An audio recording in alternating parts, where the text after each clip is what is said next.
Good evening. For the first time in close to 2 decades, a non-Jat will be the Chief Minister of Haryana. Is this a clever move by the BJP, or is it being too clever by half?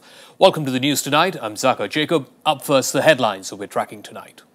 The BJP appoints former RSS pracharak Manohar Lal Khattar as the new Chief Minister of Haryana. He becomes the first non-Jat leader to occupy that post in 18 years.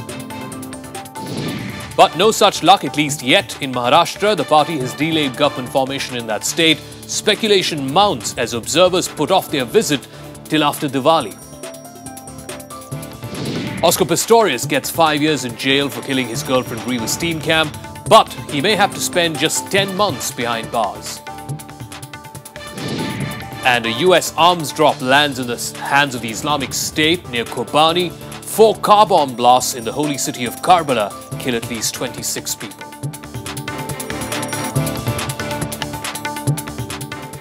And our top story tonight, Manohar Lal Khattar will be the next Chief Minister of Haryana. He was unanimously elected leader of the BJP legislature party. With this, Mr. Khattar becomes the first non-Jat Chief Minister of Haryana in 18 years.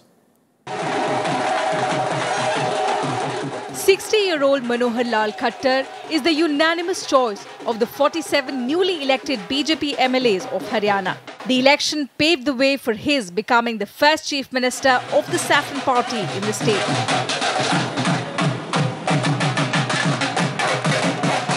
An old hand of the BJP and long-time RSS pracharak, Khattar is also the first Punjabi to ascend the throne in Haryana. आज हमारे विधायक दल की बैठक हुई। सर्वसम्मति से विधायक दल ने मेरे ऊपर भरोसा किया और मुझे विधायक दल का नेता चुना है और निश्चित रूप से हम हरियाणा को एक अच्छी एक सुशासन देने वाली सरकार देंगे जो पारदर्शी होगी और भ्रष्टाचार जो इस समय तक व्याप्त है उसको हम खत्म करेंगे और हरियाणा में एक विकास करने वाली एक सरकार हमारी होगी। Manohar Lal Khattar won the election from Karnal with a margin of over 63,000 votes. He is stated to be close to Prime Minister Narendra Modi and BJP President Amit Shah. The new government will be sworn in on the 26th of October. Khattar's name was proposed by Haryana BJP President Ram Bilal Sharma and seconded by its Ambala Cant MLA Anil Vij. Khattar later met Haryana Governor Kaptan Singh Solanki and staked claim to form the new government. With Khattar at the helm, Haryana will get a non-Jat Chief Minister after 18 years. Bhajan Lal was the last non-Jat Chief Minister. He held office from 1991 to 1996. After his exit, Bansi Lal, Om Prakash Chautala and Bhupender Singh Hooda were the Chief Ministers. Bureau Report, Rajya TV. So by deciding on Manohar Lal Khattar as the next Chief Minister of Haryana, the BJP is in a sense acknowledging the social composition of the voters who propelled it to power in Haryana for the first time. But is this a clever political move or will this potentially backfire? Nirja Chaudhary is a senior journalist. She's now joining us live here on the news tonight.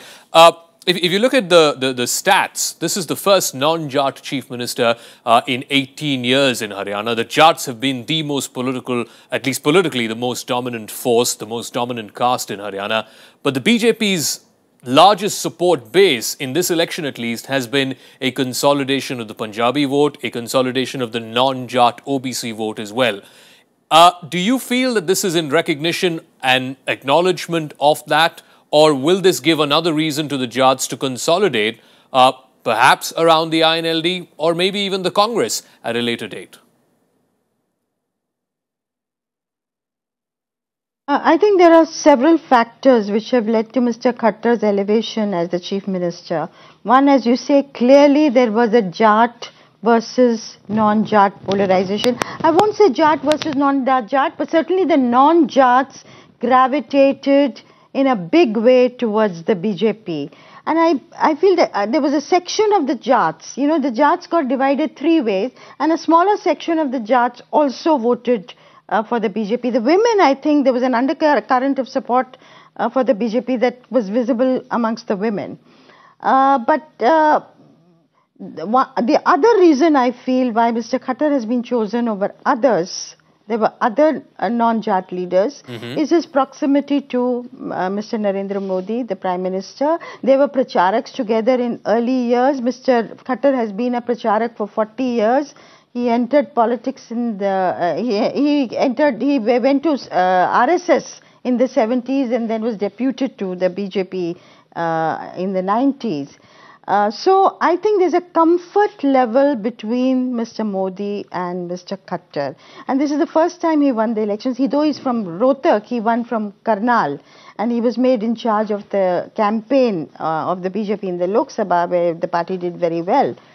I think this also indicates possibly the pattern for the future. I was just going to ask you that. Mr. Modi may now, if the BJP wins. I was just going to ask you that. I mean, Mr. Khattar does not have any administrative experience. He's not a technocrat or an economist. He certainly is not a mass leader by any measure. The only reason he seems to have now become the next Chief Minister of Maharashtra, like you said, is his proximity and his close relationship to Narendra Modi. Is that now simply the only rule in the rule book for potential state leaders, up-and-coming state leaders in the BJP, that they simply have to be A, loyal, and B, close to the leadership?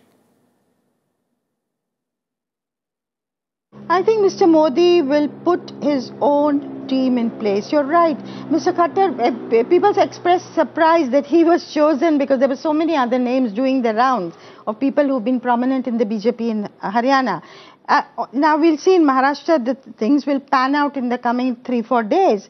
But Devendra Fadnavis is the front runner there, and he is also known for his proximity to Mr. Modi, Mr. Amit Shah, and the RSS, of course. So clearly, I think Mr. Modi may follow in Indira Gandhi's footsteps. If you remember, in her heyday, she put her picked people in place as chief ministers.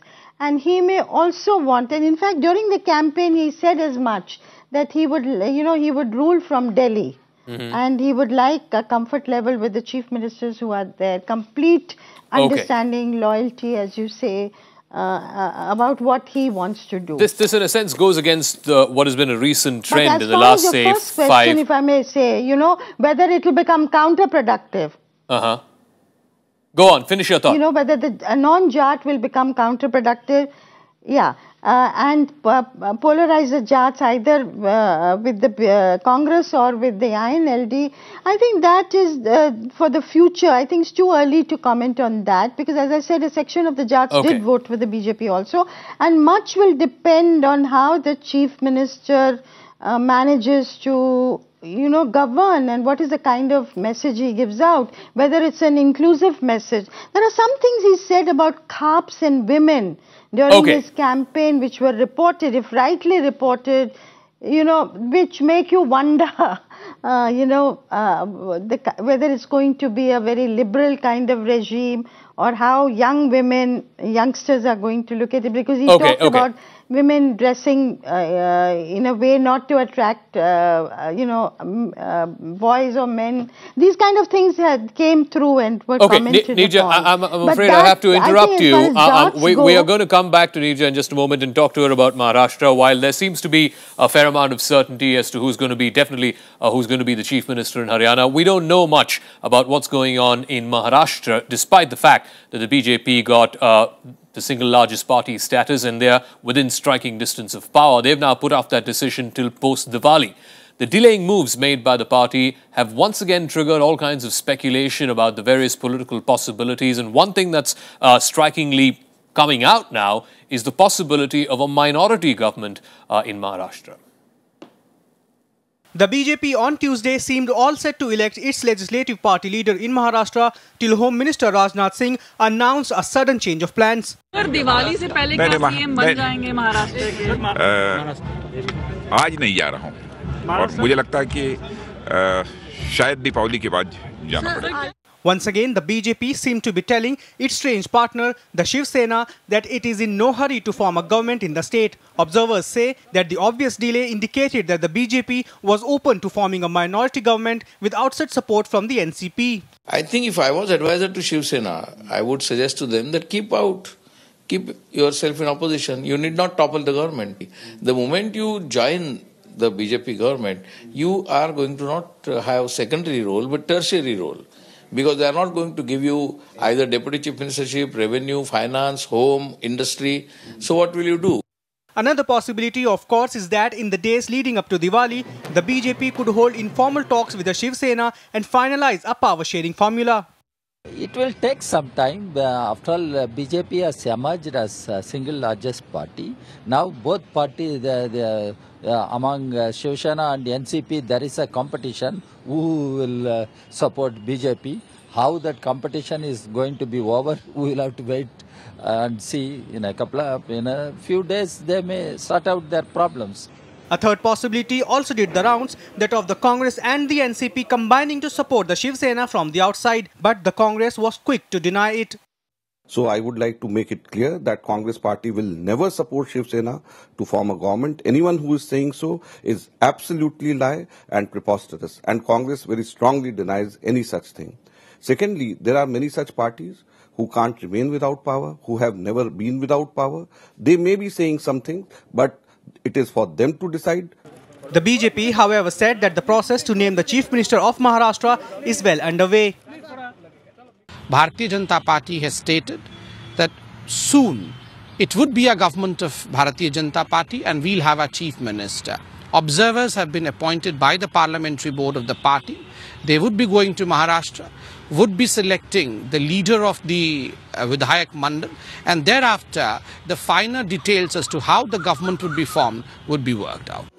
Meanwhile, state BJP MLAs have all gone back to their constituencies to celebrate their victories. The party is hopeful that in the next 3 days, it will be in a position to take a final decision about its stint in Mantralaya. People of Maharashtra may have to wait for few more days to see their government formation. The single largest party, BJP, is exploring all its options, including forming a minority government as it was there in Haryana. With camera person Jitendra from Mumbai, Rajkamal Rao, Rajya Sabha TV. Now, make no mistake, there have been minority governments in the past, both here at the centre as well as in states, so legally there's no problem in a minority government. But what sort of message does that send? Nirja Chaudhary is still with us, senior journalist. There used to be a time when there was something called political magnanimity. A party that's gone from 46 seats to 123 seats, what kind of message does it send out if the BJP were to eventually form a minority government in Maharashtra? You know, it's not a message of political stability that the BJP would like to give out. And remember, it's a very important state. Mumbai is the financial hub. So to create an impression of uncertainty about the future of the government is not a good note to start on. And yet the BJP has been taking a very tough stand. It is redefining the rules of alliance. You know, if you remember, in any other circumstances, a party that needed the support, say 25, 30 members to form government, the regional party would really be calling the shots, as we saw during the UPA. But in this case, the BJP wants now not to go by the formula that has held sway when it was in power as the junior partner with the Shiv Sena in the 90s, and that formula was copied by the NCP when it was the junior partner with the Congress during the last 15 years. And that formula said deputy CM-ship would go to the junior partner, finance, home, irrigation, power, roads, all these plum portfolios would be given to the junior partner. In fact, the Congress only had urban development and revenue, so as important portfolios. Now, these are the terms that the BJP now wants to redefine. It says we are 2:1 in terms of the seats we have, and we are not going to give you, Sena, these things. For the Sena, it's very, very difficult, because if Mr. Uddhav Thackeray softens and comes across as weak, then he will be vulnerable and may start to lose his support, and there will be a lot of criticism of him. The Senics want him to roar and be the tough leader that they think he should be. So it is, he finds himself in a very, very difficult position. Now, whether the next 3 days are going to be used to sort out something, will the BJP climb down a little and will it meet the Sena halfway? Or will it go in for a minority government to begin with and hope, the Sena will come around later? All that remains to be seen. We also know that some Sena leaders have left Mumbai. They've arrived here in Delhi for possible talks with the BJP. We don't know if anything will come out of it, whether or not there will be a fresh alliance, if you will, between the Sena and the BJP. But for the moment, thanks very much, Nirja Chaudhary, senior journalist, for joining us with your thoughts and perspective into what's going on in Haryana as well as in Maharashtra 2 days after a very, very important and decisive election in both those states, giving, of course, a decisive mandate in Haryana and just as firmly an important mandate in Maharashtra, and yet we don't know whether Maharashtra will have a government, a minority government or a government supported by the Shiv Sena. We will hopefully in the next few days. We're going to take a break here in the program. When we return on Police Commemoration Day today, the nation paid tributes to the brave policemen and women who've laid down their lives, putting service before self. We leave you with these pictures. We'll see you on the other side.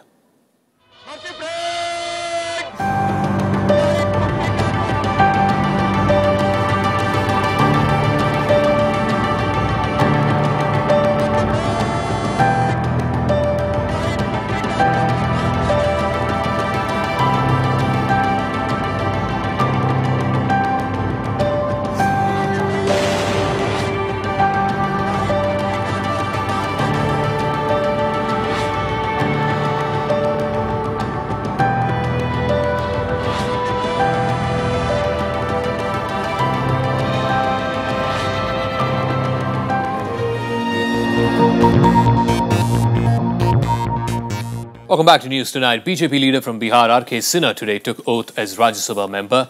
Rajya Sabha chairman Hamid Ansari administered the oath to him. Sinha has a long association with social and political work. He runs Security and Intelligence Services India Limited. It's one of the biggest private security agencies in the country. After taking oath as the newly elected member, Sinha said that he joined politics to serve the society.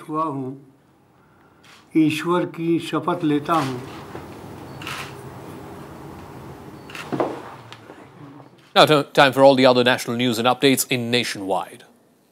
The CBI has filed a revised final closure report in the coal block allocation scam involving top industrialist Kumar Mangalam Birla.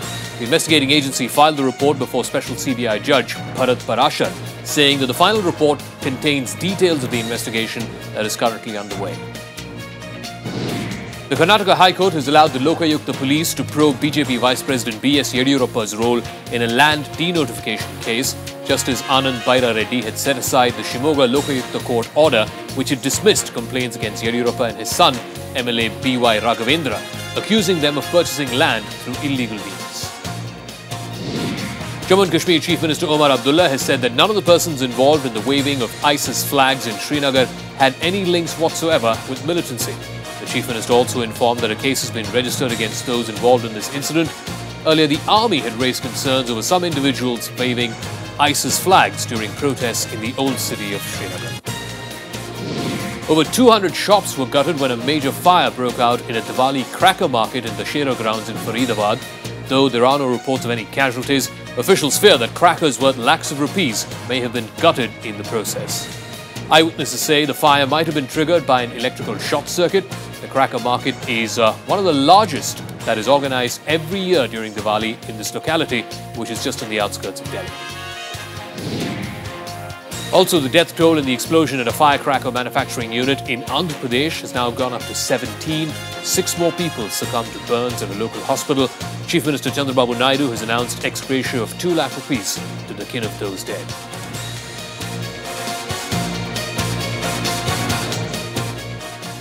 Some international stories now, and South African Paralympian Oscar Pistorius was sentenced to 5 years in jail for killing his girlfriend Reeva Steenkamp.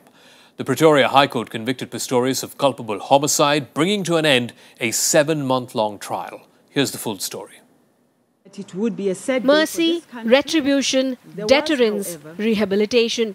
Themes that echoed throughout the reading of the final verdict against Oscar Pistorius on Tuesday. It would be a sad day for this country if an impression were to be created that there was one law for the poor and disadvantaged, and another for the rich and famous. Judge Masipa sentenced the Olympic sprinter to 5 years in jail. She also read out a 3-year suspended sentence for a separate gun offence conviction. An appropriate sentence should neither be too light nor too severe. The former might cause the public to lose confidence in the justice system, and people might be tempted to take the law into their own hands. On the other hand, the latter might break the accused, and the result might be just the opposite of what the punishment set out to do, which ultimately is to rehabilitate the accused and to give him an opportunity, where possible, to become a useful member of society once more. The verdict marked the culmination of a trial that ended in Pistorius being convicted for the culpable homicide of his girlfriend, Reeva Steenkamp. But ordinary South Africans remained divided over the verdict.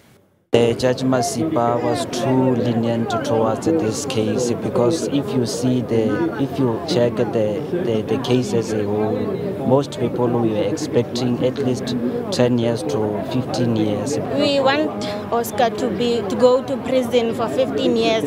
He killed somebody and what. That's our moral views, but looking at it in an eye of the law, I think it is fair. There was no immediate reaction from the members of the athlete's family or from the relatives of Steenkamp. Pistorius' defense lawyer Barry Rowe, however, said he expected the jailed athlete to serve only 10 months behind bars and the remainder under house arrest. 27-year-old Pistorius made history in 2012 when he became the first Paralympian to compete against able-bodied athletes at the London Olympics. His story inspired millions of people. All that ended after the tragic events on Valentine's Day last year. His offence cost him a glittering sports career, lucrative contracts, but above all, it ended the life of a young woman who was passionate about social causes and planned to open a clinic for women in abusive relationships. Bureau Report, Rajya Sabha TV. Could have been far worse for Oscar Pistorius. More sports news now, and the BCCI has suspended all bilateral cricket tours with the West Indies. It's also initiating legal proceedings against the Caribbean board for abruptly cancelling its India tour last week. The BCCI's tough stand comes after it incurred heavy losses for abandoning the series. It also appreciated the Sri Lankan Cricket Board's gesture to accept its offer to play a 5-match one-day series starting the 2nd of November.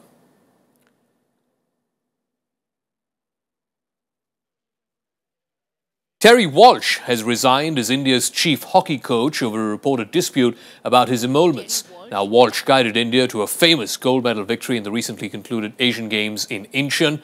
Walsh blamed the sports bureaucracy for this abrupt decision.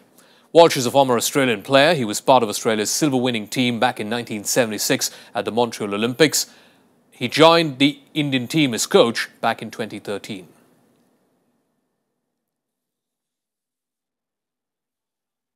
For international news, and the bloody battle between Kurdish forces and IS militants to gain control of the town of Kobani is far from over. Fresh clashes were reported today, with reports claiming that militants are now headed towards the Iraqi town of Karatapa in a bid to try and widen their battlefront against the Kurdish fighters. Now, in a bid to try and check them and strengthen the fight against IS, Iraq is now looking for support from an unlikely quarter, Iran. The North Syrian town of Kobani continues to burn. On Tuesday, in an attempt to push back the Islamic State militants from Kobani, the Kurdish fighters sent backup forces from their Peshmerga militia. On Monday, the US military dropped arms for the Syrian Kurds. It was the first such delivery in more than a month of fighting. Both the Syrian Kurdish army and the Iraqi Kurds need US support desperately, but there were reports that the airdrops actually fell into the hands of the Islamic State fighters. عملية كانت من المفروض أن تبدأ قبل الأحداث، لأن في الحقيقة لم تكن هناك توازن بين تسليح داعش وتسليح الكرد في كوباني، فسقطت مئات القرى. Meanwhile, the militants are reported to be advancing into Karatapa, the Iraqi town about 122 kilometers north of Baghdad. اقتربوا من عندكم. فكل من أخذ نفسه وطلع، أخذ جهاله وطلع. اليوم الصبح تفاجأنا الساعة 4 بدأ قصف هاونات شديد على المنطقة، والهاونات مو مثل كل مرة، يعني الهاونات جدا قريبة ووقعت بعض الإصابات البشرية. In efforts to unify the efforts against the Islamic State militants, Iraqi Prime Minister Haider al-Abadi held talks with Iranian President Hassan Rouhani in Tehran on Tuesday. Rouhani pledged support to Iraq against an ascendant Sunni insurgency spearheaded by the Islamic State group. The militants, on the other hand, unleashed a wave of deadly attacks on Iraq's majority Shia community, killing at least 43 people. In the Shia holy city of Karbala, 4 separate car bombs went off simultaneously, killing at least 26 more people. Bureau Report, Rajya TV. So no hope in sight for folks in Kobani, but some hope for folks in Hong Kong after weeks of unrest there. There was a bit of a fresh start today. Representatives of the protesting students met with government officials for talks which were broadcast live. But, as was expected, no major breakthrough came as a result. Both sides are still poles apart, but at least they're talking. All eyes in Hong Kong are on this building, the Academy of Medicine. Inside here, students and government officials will be sitting across a table and hoping to find a solution to the unrest of the last few weeks. The protesters are led by Alex Chow, one of the key student leaders. The government side is represented by Chief Secretary Carrie Lam. The talks are also being broadcast live, something that the students feel will bolster their case. And just hours ahead of the talks, Hong Kong's leader, Leung Chun-ying, said that the panel chosen to pick candidates for the 2017 election could be made, quote-unquote, more democratic. That's the first indication of a possible compromise. 我相信市民大眾係歡迎政府能夠同學聯代表以至日後希望能夠同其他方面嘅人士就政改問題係展開對話嘅。大家亦都知道一次嘅對話未必能夠解決晒所有嘅問題。But the chief executive's optimism doesn't find resonance on the streets. Not too many feel anything substantial is going to emerge from these talks. 双方面的那个的底线的要求的差距都是非常非常远。不管怎么样，有对话总是比没有对话好。这个占中示威的发展呢，很多时候我相信这个学联呢，他们也觉得很多的示威区的情况已经超出他们能够控制的范围。The talks in Hong Kong coincide with the 4th plenum of the Communist Party of China, which is happening in Beijing. The party can ill afford to be seen to be making concessions to the protesters at a time like this. Bureau Report, Rajya TV. Well, the talks may not yield anything, but at least they are sitting across the table and trying to find a solution. As we wrap up the news today we leave you with the 83rd birth anniversary of the inimitable, the Desi rock and roll hero, the original, the one and only Shami Kapoor. Enjoy these pictures and we'll catch you again tomorrow same time. Thanks for your time. Bye-bye.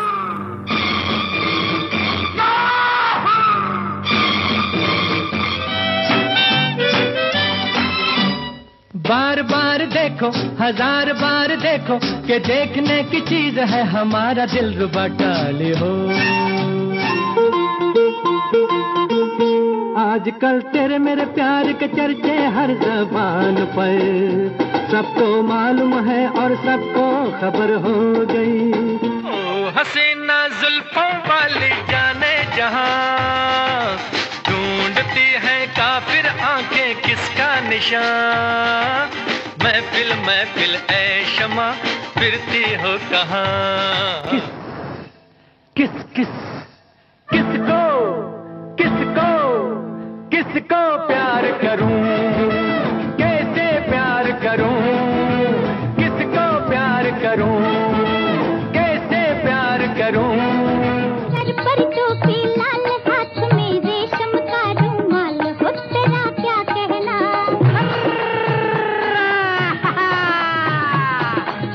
कपट